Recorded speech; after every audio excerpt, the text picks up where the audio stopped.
The summer air shimmered with warmth as the afternoon sun poured down over the grand Havenridge Hotel. It was the kind of place where luxury dripped from every corner. Marble floors, golden chandeliers and fountains that danced to soft jazz music. Outside, near the pool area, guests sipped cocktails under white umbrellas, their laughter blending with the sound of water splashing, and waiters rushing with trays of champagne. Among them, unnoticed and unimportant, worked Mark Davis. Mark wasn't a guest.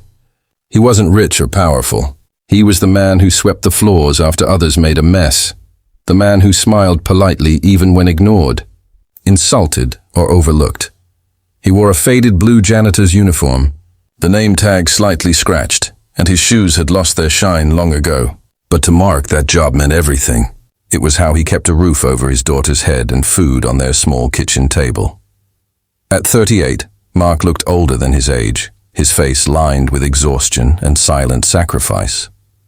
Every morning, before the sun rose, he made breakfast for his 8-year-old daughter, Lily, packed her school lunch, and dropped her off at school on his rusty old bicycle. Then he headed to the hotel to start another long day of cleaning up after the wealthy. He never complained. He couldn't afford to. That day, the hotel was hosting an exclusive charity gala. The pool area gleamed, palm trees decorated with fairy lights, silk drapes flowing in the soft wind, and a live band rehearsing in the corner. Mark was assigned to clean the area before the guests arrived. As he worked, he noticed a small figure standing by the pool fence, Lily. She was off school for the summer and had come to wait for him after his shift. Her brown hair shimmered in the sunlight, and her big green eyes sparkled as she waved. "Daddy!" "I brought you lunch," she called softly, holding a small lunchbox. Mark smiled, his heart melting. "Thanks, sweetheart. Just give me a few minutes, okay?" He went back to mopping the pool tiles, careful not to leave a single streak behind. The guests started arriving soon after. Businessmen in suits, women in glittering gowns, and young influencers snapping pictures for their social media. They barely noticed Mark as they walked past him, though some wrinkled their noses when they caught sight of his wet mop or worn-out uniform. Then came a group of young men, rich, arrogant, and already half-drunk. They laughed loudly, tossing car keys to valets like candy. Their leader, a tall man in a white shirt with designer sunglasses, noticed Mark bending near the pool, wiping the edge clean. "Hey, look at this guy," he called out, loud enough for others to hear. "Working hard, huh, janitor?" Mark straightened and gave a polite nod. "Yes, sir. Just doing my job." "Oh, come on," another man chuckled. "Lighten up! You look so serious. You afraid you'll lose your empire if you don't clean that tile?" The group burst into laughter. Mark forced a small smile. "Just want everything spotless before the event, sir." "Spotless?" the tall man said mockingly, stepping closer. "Well, you missed a spot right there." He pointed toward the pool, smirking. Mark leaned over slightly, trying to see where the man was pointing. And then, a sudden shove. Mark's foot slipped on the wet tile. Time seemed to slow down as his arms flailed in the air, the laughter around him freezing into gasps. His body hit the water with a loud splash. Water erupted from the pool, soaking the edge of the deck. For a brief moment, there was silence. Then, laughter. Loud, cruel, heartless laughter. "Oh my God. He actually fell. Did you get that on video? Priceless. The janitor's first swim of the year." Mark surfaced, coughing and gasping for air. His uniform clung to his skin, heavy and cold. His cap floated away across the pool. He could hear the mocking voices, the laughter, the phones recording him. And somewhere in the chaos, a small, frightened voice. "Daddy!" It was Lily. She ran toward the poolside, her small face pale with fear. "Daddy, are you okay?" Mark tried to smile for her sake, though water streamed down his face. "I'm okay, baby." "It's all right." But it wasn't. Every laugh felt like a knife. Every camera flash felt like fire. He climbed out slowly, his shoes squelching with water, his dignity dripping away with every step. The group of men kept laughing. "Hey, janitor!" "You missed a spot underwater," one shouted. Another added, "Next time, wear your swimsuit." Lily ran into his arms, hugging him tightly. Her little hands trembled. Why were they laughing, Daddy? She whispered. Mark looked around. None of the guests stepped forward. No one offered a towel. The hotel manager pretended not to see. Even the security guard just looked away. He knelt beside his daughter and whispered, "Because some people forget how to be kind, sweetheart." "But we don't, right?" She shook her head. "No, Daddy, we don't." He smiled faintly and stroked her hair, hiding the pain in his chest. "That's my girl." Mark walked toward the back area, trying to leave quietly, but the laughter followed him like a shadow. Every step felt heavier. The dripping water from his clothes left a trail behind him, a path of humiliation no one cared to clean. Inside the service corridor, he leaned against the wall, closed his eyes, and took a deep breath. His body shivered from the cold water, but what hurt more was the heat of shame burning inside him. He thought of quitting. He thought of walking away forever. But then he remembered Lily, her smile, her dreams of becoming a doctor someday. And he knew he couldn't stop. He couldn't afford to. He had swallowed insults before. He could do it again. He just didn't know that someone powerful, had been watching the entire scene unfold from a balcony above. A man in a dark suit. Silent, observant, his face unreadable. His name, Richard Coleman, a billionaire known for his strict discipline and ruthless business empire. But that day, something in his eyes changed. The laughter that had echoed moments ago began to fade into awkward murmurs. Some guests shifted uncomfortably, realizing the cruelty of what they'd just witnessed. Others, however, still chuckled quietly, scrolling through their phones to watch the video they'd recorded. From the balcony above, Richard Coleman watched it all in silence. A tall man in his early 50s, Richard was the kind of figure who could silence a room simply by entering it. Billionaire, hotel owner, a man feared by many, respected by all. His sharp grey suit matched the cold steel of his eyes that missed nothing. But as he watched Mark, soaked and humiliated, gently comforting his daughter instead of yelling or retaliating, something stirred deep inside him. A flicker of memory of another life. He saw his younger self, years ago, mopping the floor of a restaurant after being mocked by his boss. A young man no one respected, a man who knew the taste of humiliation far too well.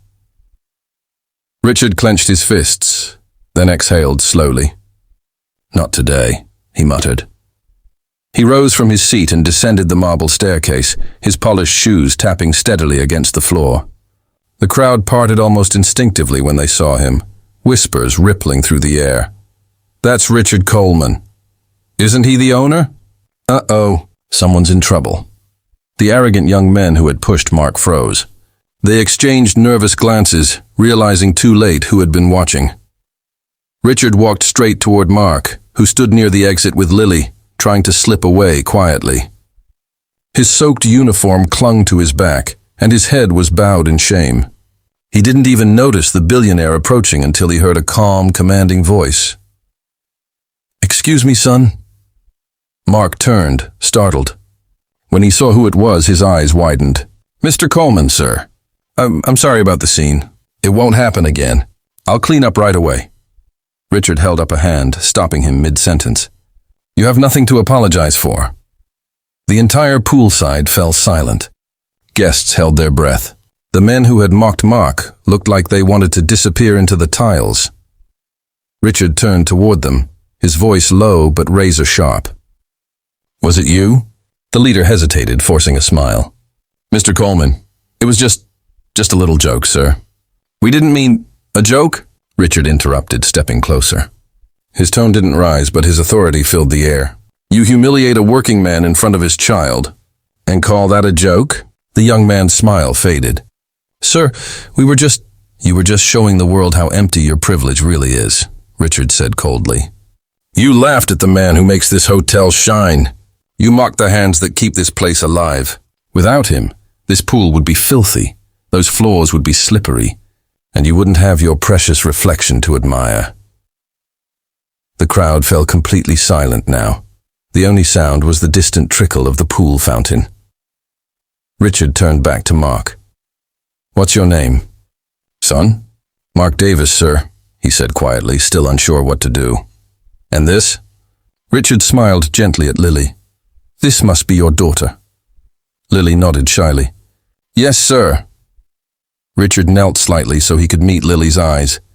"Your dad's a brave man, you know that?" Lily's lips quivered. "They laughed at him," she whispered. "I know," Richard said softly. "And I promise you, no one will ever laugh at your father again." He stood up and faced the hotel manager, who had been standing awkwardly at the back, pretending not to be part of the chaos. "You," Richard said sharply. "Come here." The manager hurried forward. "Yes, sir?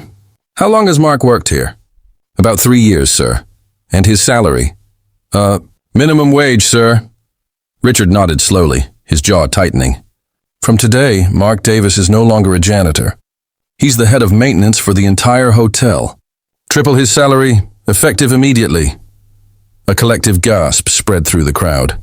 Mark blinked, thinking he must have misheard. "Sir, I don't understand."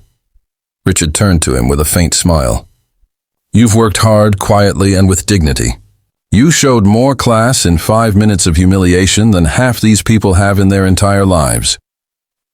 The arrogant young men shifted uncomfortably, their faces red with shame. "And one more thing," Richard added. "Your daughter's education, every school fee, every book, every uniform, I'll cover it. Until she graduates from college." Lily's eyes widened. "Really?" Richard nodded. "Really?" Mark's lips trembled. "Sir, I can't accept that. I don't know how to thank you." "You don't need to," Richard replied gently. "Someone once helped me when I was in your place. I'm just returning what was given to me." There was a pause. Then slow, hesitant applause began from the back. A few guests clapped, then more joined in. But this time it wasn't mockery. It was respect. The men who had mocked Mark stood awkwardly, their faces pale. Richard turned his cold gaze toward them once more. "Gentlemen," he said, "I suggest you apologize. Right now." The leader stepped forward, shame written all over his face. "Mr. Davis." "I'm sorry. We went too far." Mark nodded quietly. "It's all right," he said, though his tone carried more strength than ever before. "I forgive you." Richard looked pleased. "Good man," he said. "Forgiveness shows strength, not weakness." He placed a reassuring hand on Mark's shoulder. "Come see me tomorrow morning. We'll discuss your new responsibilities." As Richard turned to leave, he paused for a moment and looked back at the guests, his voice echoing with quiet authority. "Let today be a reminder. Money might buy you comfort, but it can't buy you character. Respect those who work for you. They build the world you take for granted." And with that, he walked away, leaving behind stunned silence in a pool that no longer felt like a symbol of luxury, but of justice. Later that evening, Mark sat with Lily at a small cafe near their apartment. His clothes were finally dry, and the weight of humiliation had turned into something new: pride. Lily rested her head on his arm. "Daddy, does that mean you're the boss now?" she asked with a sleepy smile. Mark chuckled softly. "Something like that, sweetheart." She thought for a moment. "Then can we buy real ice cream now?" He smiled wider. "You know what?" "Yeah, let's get 2 scoops." As they laughed and clinked their ice cream cups together, Mark looked out the window at the glowing lights of the city. For the first time in years, his heart felt light. He had walked into that hotel as a janitor who everyone laughed at, and walked out as a father who had earned the respect of a billionaire. And the world,